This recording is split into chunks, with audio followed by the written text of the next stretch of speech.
వ్యతిరేక ప్రభుత్వాన్ని గద్దెదించేదాకా ఊకోమనే మాట కూడా నేను విజ్ఞప్తి చేస్తా ఉన్నా. ఒక్కసారి ఆలోచించమని కోరుతున్నా. ఇవాళ డాక్టర్ బాబాసాహెబ్ ఇక్కడ ఉన్నాడు, మనందరికీ దిశానిర్దేశం చేస్తా ఉన్నారు.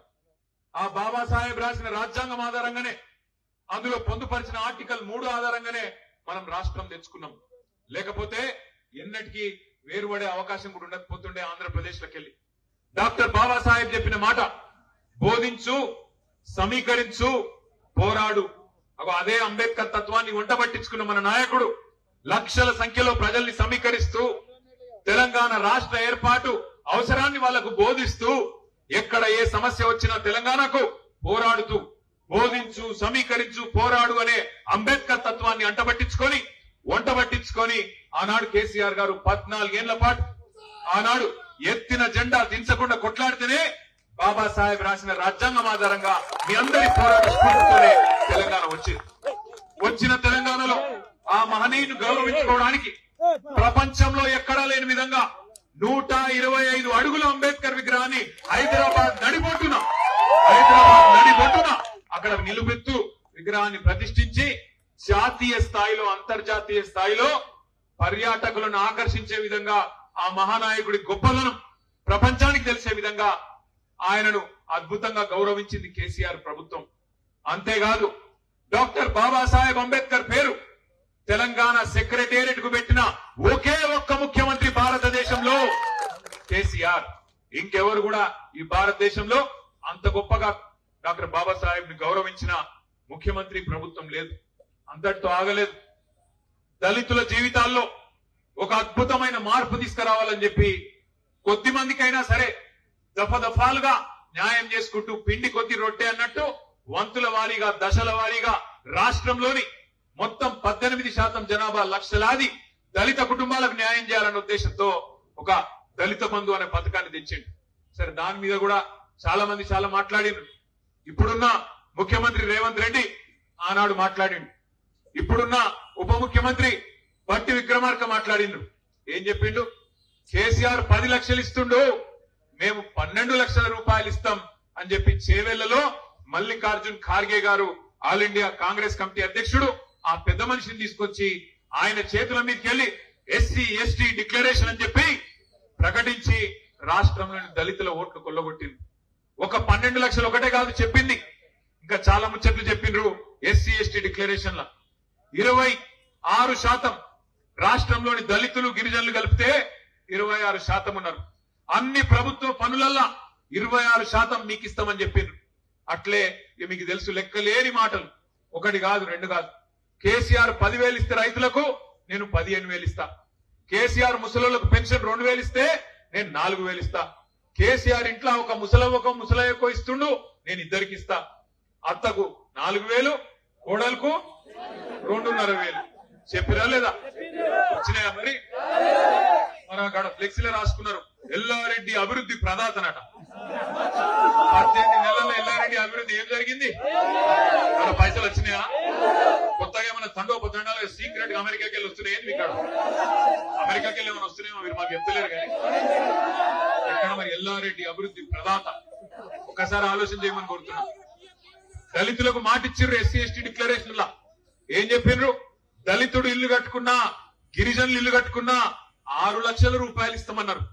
మిగతా వాళ్ళకి 5 లక్షలు, దళితులు గిరిజనులు అయితే 6 లక్షలు ఇస్తామన్నారు. 6 పైసలను వచ్చినాయా? ఇంకా నమ్ముదామా? ఎంత సిగ్గులేని ప్రభుత్వం ఇది అంటే అన్నా, ఎంత సిగ్గులేని ప్రభుత్వం అంటే ఈ ప్రభుత్వం రైతుల గట కేసీఆర్ ఇచ్చిన దానికంటే ఎక్కువ ఇస్తామని చెప్పి, కేసీఆర్ 10,000 ఇస్తే మేము 15,000 ఇస్తామని చెప్పి 2 సార్లు రైతు బంధు ఎగ్గొట్టి మొన్న మళ్ళొక్కసారి అరకొరగా వేసి ఇక చేసుకోమని సంబరాలు అంటుండ్రు. ఏది ఏక రైతు బంధు వేసి 2 సార్లు ఎగ్గొట్టి, ఇప్పుడు ఎలక్షన్లు వచ్చినాయి కాబట్టి, ఓట్లు వచ్చినాయి కాబట్టి, ఇప్పుడు డబ్బలలో మళ్ళా ఓట్లు వేసేది ఉన్నది కాబట్టి రైతు బంధు వేసి ఇక చేసుకోమని సంబరాలు అంటున్నాడు. వేద్దామా మరి? మళ్ళా గుద్దుదామా? మీ ఇష్టం. నేనేమంటున్నా అంటే, మాకేం నష్టం లేదు, మాకేం కష్టం రాలే. మీరు ఏడ కూర్చోమంటే కాడ కూర్చుంటాం. మీరు ప్రభుత్వం నుండి కేసీఆర్ ముఖ్యమంత్రిగా ఉండాలి, పని చేయాలి, మళ్ళా బాగుండాలంటే మీ చేతుల్లోనే ఉన్నది. వద్దు, మేము గిట్లనే మోసపోతాం, వాని లంగ మాటలు, వాని తిట్లు, అవే బాగున్నాయి, అవే ఇంటాం, అవే చూసుకొని మురుస్తాం, అవిటితోనే మా కడుపు నింపుకుంటాం అంటే మీ ఇష్టం. మాకు వచ్చిన ఇబ్బంది ఏం లేదు. ఎందుకంటే ప్రజాస్వామ్యంలో ఆ బటన్ ఒత్తే శక్తి మీకే ఉన్నది. ఎవరు ఏం చెప్పినా, ఎన్ని డైలాగులు పెట్టినా, ఎన్ని కథలు పడ్డా అల్టిమేట్ గా మా తలరాత రాసే శక్తి మీ చేతుల్లో ఉన్నది, లింగంపేట చేతుల్లో ఉన్నది, తాడవాయి చేతుల్లో ఉన్నది, ఎల్లారెడ్డి చేతుల్లో ఉన్నది, మీ సదాశివ నగర్ ప్రజల చేతుల్లో ఉన్నది. నేను దయచేసి మిమ్మల్ని కోరేది ఒకటే, ఒక రకం మోసం కాదు. కాంగ్రెస్ మేనిఫెస్టోనే ఈ శతాబ్దపు అతి పెద్ద మోసం. అది అభయ హస్తం అనే మేనిఫెస్టో ఈ శతాబ్దపు అతి పెద్ద మోసం. వాళ్ళ చేతిలో మోసపోనోడు ఎవడు లేడు. ఎన్ని మోసాలు, ఎన్ని మాటలు. రైతులకు ఏం చెప్పిండు? ఊరుకుండ్రి, 2 లక్షల రుణం తెచ్చుకోండి. కేసీఆర్ మాఫ్ చేసినా కూడా ఇప్పుడు అర్జెంట్ గురుకుర్రి బ్యాంక్ కాడికి 2 లక్షలు తెచ్చుకోండి, నేను వస్తూనే ఉన్నా, సంతకం పెడతానే ఉన్నా అన్నాడు. ఏడ శురువైంది కథ రుణమాఫీది, ఏడ ముగిసింది. 50,000 కోట్లు మొత్తం రుణమాఫీ చేయాల్సి ఉంటదని చెప్పి బ్యాంకులు చెప్పిరు రేవంత్ రెడ్డికి. 50,000 కోట్లు చెప్తే రేవంత్ రెడ్డి గారు డిసెంబర్ 2023లో ఒక 10 రోజులైంది ముఖ్యమంత్రి అయి మీటింగ్ పెట్టిండు. బ్యాంకులు 50,000 కోట్లు కావాలి సార్ అని చెప్పారు. చెప్తే గుడ్లు తేలేసిండు. వామ్మో ఇదేదో పెద్ద గుణ కథ అని తెలివక చెప్పినా, ఇరుక్కపోయినా ఏం చేయాలని చెప్పి తెల్లారు ఎక్కడో మీటింగ్ పోయి ముందు రోజు బ్యాంకులు 50,000 కోట్లు అని చెప్తే ముఖ్యమంత్రి అంటాడు, ఏమున్నదా కడుపు కట్టుకుంటే ఒక సంవత్సరం 40,000 కోట్లు కట్టేయచ్చు, కడుపు కట్టుకుంటే ఎడమ చేత్తో ఇచ్చేయచ్చు 40,000 కోట్లు అన్నాడు.